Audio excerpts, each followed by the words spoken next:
जब सुने के होई भोजपुरी गाना बस बजे के चाही गाना।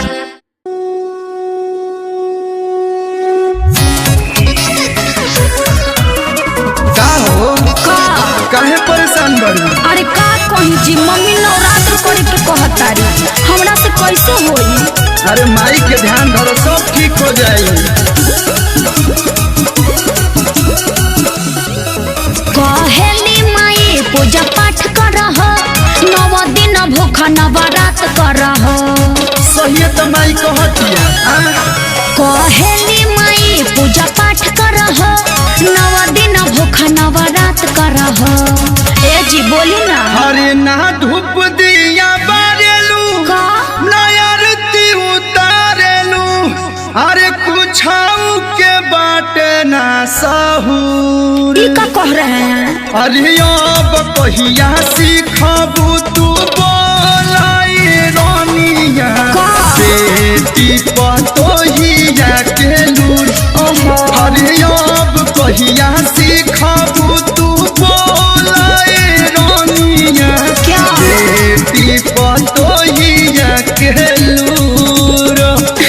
अच्छा धीरे धीरे सीख जाए।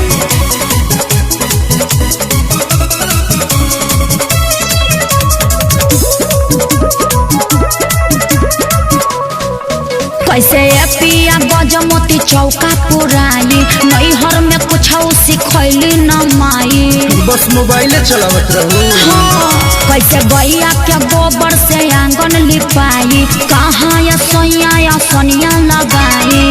बोली ना। माई संगे कुल्ही करा हो, आए? मन में धीरज तनी धरा हो।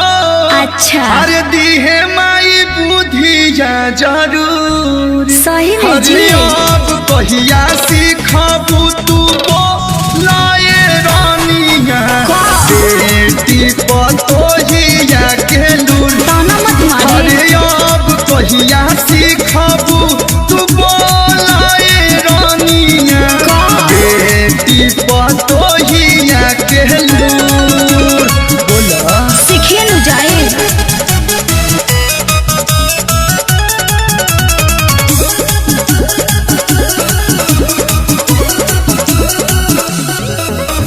मन में तो श्रद्धा बड़ी बाया सैया, हम हो देवी माँ के करती पूजैया। दिल से भक्ति करो। ओके कब खुश हमरा पे होई है हो मैया, झुलुआ झुलैती हम निमिया के छैया।